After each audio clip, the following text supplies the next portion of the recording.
Hello students, आज हम पढ़ेंगे स्ट्रक्चर ऑफ सी प्रोग्राम। ठीक है कि सी प्रोग्राम का स्ट्रक्चर कैसा होता है। तो एक ये छोटा सा प्रोग्राम लिखा हुआ है, मैंने लिखा है hash include stdio.h int main, फिर opening braces int a equals to 10 semicolon printf double quotation के अंदर लिखा है %d, फिर a, फिर सेमी कॉलन क्लोज, रिटर्न 0 और लास्ट में हमने क्या कर दिया है, क्लोज कर दिया ब्रैकेट। ठीक है, अब ये जो फर्स्ट लाइन है हैश इंक्लूड stdio.h, इसको अपन बोलते हैं हेडर फाइल। इसे क्या बोलते हैं, हेडर फाइल। ठीक है, ये आपका हेडर सेक्शन भी कहलाता है, इसे अपन हेडर सेक्शन भी कहते हैं, या ओके हेडर फाइल इंक्लूजन। कई टाइप की हेडर फाइल्स हैं सी में, जैसे stdef.h। ठीक है, आपकी होगी stdlib.h, math.h, string.h, इस तरह से अलग अलग हेडर फाइल्स होती हैं। अब इन हेडर फाइल्स का यूज़ क्यों होता है? हेडर फाइल्स हमारी ये बताती हैं कि अगर कोई भी फंक्शंस जो प्री डिफाइंड हैं, अगर हमको उनको यूज़ करना है सी में, तो उसके लिए हमको इन हेडर फाइल्स को यूज़ करना होता है। जैसे यहाँ पे हमने लिखा है stdio.h का यूज़ किया है हेडर फाइल का। ठीक है, तो ये हेडर फाइल का यूज़ क्यों करते हैं? क्योंकि हमको printf का यूज़ करना है। ठीक है, क्योंकि अगर हम printf यूज़ करना चाहते हैं तो हमको ये फाइल को इंक्लूड करना पड़ेगा। ठीक है, हेडर फाइल का एक्सटेंशन हमेशा .h होता है, .h हेडर फाइल हमेशा, हर फाइल किस में होगी, .h से होती है, डिक्लेयर किया जाता है। नेक्स्ट है इसके बाद मेन मेथड, इसे अपन बोलते हैं मेन मेथड कहलाता है। मेन मेथड आपका ये मान लीजिए प्रोग्राम का मेन पार्ट है, जिसके अंदर पूरा का पूरा आपका जो भी कोड होगा, प्रोग्रामिंग हो, वो सब किसके अंदर लिखा जाएगा, इस मेन के अंदर ही लिखा जाता है।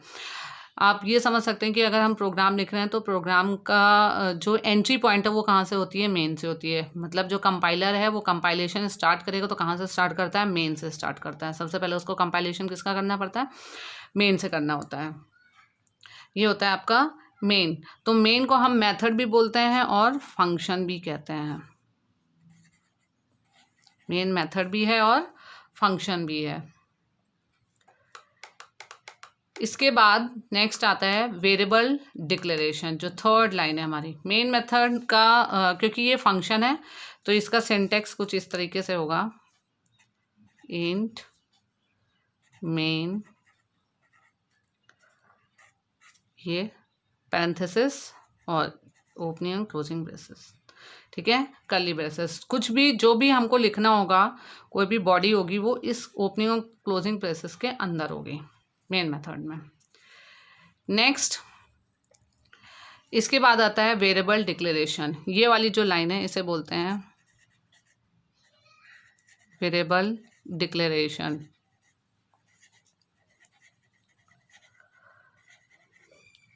इस लाइन को बोला जाता है वेरिएबल डिक्लेरेशन। वेरिएबल क्या होता है, एक कंटेंट जैसा होता है जिसमें हम अपने डेटा को स्टोर करते हैं। डेटा को स्टोर करने के लिए हम मेमोरी में कुछ स्पेस क्रिएट करते हैं, उस स्पेस को बोलते हैं वेरिएबल। जैसे यहाँ लिखा है इंट a इक्वल्स टू 10, तो इसका मतलब ये है कि मेमोरी में कुछ इस तरीके से स्पेस जनरेट हुआ है, ये इसका नाम है a, और इसकी जो डेटा टाइप है वो क्या है, इंट है। इंट मतलब ये है कि इसमें किस टाइप का डेटा स्टोर कर सकते हैं हम, इंटीजर टाइप का डेटा स्टोर कर सकते हैं। ठीक है, और हमने इसमें लिखा 10, तो मतलब इसके अंदर क्या स्टोर हो गया, 10। मेमोरी में कुछ इस तरह से स्टोर होगा, तो इसे कहते हैं वेरिएबल डिक्लेरेशन। सी में हम कितने भी वेरिएबल डिक्लेयर कर सकते हैं, जितनी भी इच्छा हो। ठीक है, जैसे यहाँ पे हमने इंटीजर वेरिएबल डिक्लेयर किया है, तो ये आपका क्या कहला गया, वेरिएबल डिक्लेरेशन सेक्शन। आप इंटीजर की जगह और भी दूसरे टाइप के वेरिएबल डिक्लेयर कर सकते हैं। अपन ऐसे भी लिख सकते थे वेरिएबल को, कैर a इक्वल्स टू b, मतलब b जो करेक्टर है मेमोरी में एक ए नाम का वेरिएबल बना जो क्या स्टोर कर सकता है, कैर टाइप का डेटा स्टोर कर सकता है। उसके अंदर हमने क्या स्टोर कर दिया, बी कैरेक्टर स्टोर कर दिया। तो ये क्या कहला गया आपका वेरिएबल डिक्लेरेशन। ठीक है, इसके बाद फिर आपका आता है बॉडी सेक्शन, जिसमें printf ये है, ये आपका क्या कहला गया, बॉडी सेक्शन हो गया। ठीक है, इसे बोलते हैं बॉडी सेक्शन, इसे कहा जाता है बॉडी सेक्शन। अब बॉडी सेक्शन आपकी सिर्फ एक लाइन, जैसे ये प्रोग्राम एक एग्जांपल है तो सिर्फ एक लाइन से है, इसमें बहुत सारा कुछ भी लिख सकता है, बहुत सारे प्रिंटफ हो सकते हैं, बहुत सारे स्टेटमेंट्स हो सकते हैं, लूप, फॉर लूप हो गया, आपके इफ एल्स स्टेटमेंट, सब कुछ आ सकता है इसके अंदर। ठीक है, इस बॉडी सेक्शन में अभी इस प्रोग्राम में हमने लिखा है प्रिंटफ %d, a। प्रिंटफ का यूज़ करते हैं स्क्रीन में प्रिंट करने के लिए। अगर हमको स्क्रीन में कुछ भी प्रिंट करना है सी में, तो उसके लिए हम किसका यूज़ करते हैं, प्रिंटफ फंक्शन का यूज़ करते हैं। प्रिंटफ एक फंक्शन है, कैसे पता चला कि ये फंक्शन है, ये देखिए, ये ओपनिंग ब्रेसेस और ये क्लोजिंग ब्रेसेस, जहाँ पे भी ओपनिंग क्लोजिंग ब्रेसेस हो जाता है तो उसको हम क्या मान के चलते हैं, फंक्शन मान के चलते हैं। तो ये प्रिंटफ क्या करेगा, प्रिंट करेगा, किसको प्रिंट करेगा, ए वेरिएबल को। ए वेरिएबल को प्रिंट करने का काम क्या कर रहा है, प्रिंटफ कर रहा है। ठीक है, तो ये प्रिंटफ है। %d क्या बता रहा है, %d ये बताता है कि जो ए में वेरिएबल है, ए वेरिएबल है, उसके अंदर जो डेटा है वो किस टाइप का है, इंटीजर टाइप का है। इंटीजर के लिए हम %d यूज़ करते हैं, इंटीजर के लिए हम क्या यूज़ करते हैं, %d। लास्ट में है आपका नेक्स्ट स्टेटमेंट क्या है, रिटर्न 0, इसे अपन रिटर्न सेक्शन बोलते हैं।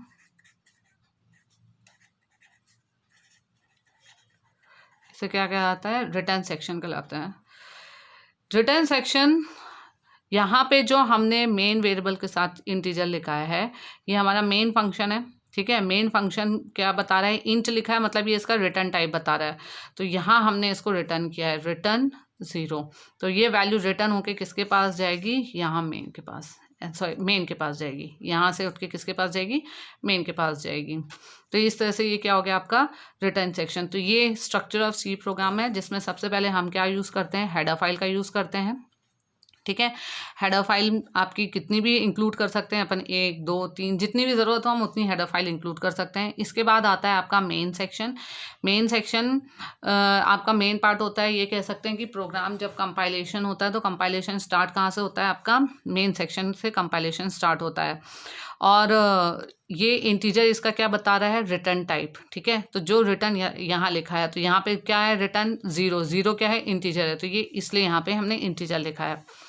इसके बाद नेक्स्ट सेक्शन आता है आपका वेरिएबल डिक्लेरेशन सेक्शन। वेरिएबल एक कंटेनर के जैसा होता है, जिसमें हम डेटा को स्टोर करते हैं। एक कंटेनर जैसा होता है, कंटेनर मतलब मान लीजिए एक बर्तन होते हैं जिसमें हम पानी, जैसे मान लीजिए हमको पानी पीना है तो उसके लिए हमको क्या चाहिए होगा, ग्लास चाहिए होगा, तो ग्लास एक कंटेनर। तो सेम वैसे ही वेरिएबल भी क्या होता है, एक कंटेनर होता है जिसके अंदर हम डेटा रखते हैं। डेटा यहाँ इस केस में डेटा क्या है हमारा, 10 क्या है आपका डेटा है। तो 10 स्टोर हो गया किस में, ए में। और किस टाइप का डेटा होगा वो क्या बताता है आपका, ये इंटीजर, इसे अपन डेटा टाइप कहते हैं। इसे क्या कहते हैं, डेटा टाइप, ये आपका कहलाता है डेटा टाइप। तो ये जो इंटीजर है, ये यहाँ पे डेटा टाइप है, वो ये बता रहा है कि ए नाम का एक कंटेनर होगा जिसमें किस टाइप का डेटा स्टोर कर सकते हैं हम, इंटीजर टाइप का ही डेटा स्टोर कर सकते हैं, इंटीजर टाइप का ही डेटा स्टोर कर सकते हैं। तो यहाँ पे जो 10 है वो क्या है, इंटीजर है। तो 10 कहाँ पे जाके स्टोर हो गया, ए में। नेक्स्ट जो सेक्शन होता है वो कौन सा सेक्शन होता है आपका, बॉडी सेक्शन। बॉडी सेक्शन में आप जो भी चाहते हैं वो आप प्रिंट करा सकते हैं, स्टोर करा सकते हैं, जितना भी कराना चाहें वो सब कुछ करा सकते हैं, वो बॉडी सेक्शन कहलाता है। ठीक है, इसमें मैनिपुलेशन, सर्चिंग, सॉर्टिंग, प्रिंटिंग सब कुछ हो सकता है। जो लास्ट सेक्शन है वो क्या हो गया आपका, रिटर्न सेक्शन। रिटर्न सेक्शन ये बताता है कि आप क्या चीज़ उसमें, जो आपका ये मेन फंक्शन है क्या रिटर्न कर रहा है। जैसे यहाँ पे इस केस में हम क्या रिटर्न करा रहे हैं, 0 रिटर्न करा रहे हैं। ठीक है, तो ये तो हो गया आपका स्ट्रक्चर ऑफ सी प्रोग्राम। अब हम एक सिंपल सा सी प्रोग्राम बनाएंगे। जैसे हमने लिखा इंट मेन। ठीक है, सबसे पहले हैश इंक्लूड std IO.H। ये जो ब्रैकेट है इनको एंगल ब्रैकेट कहते हैं, एंगल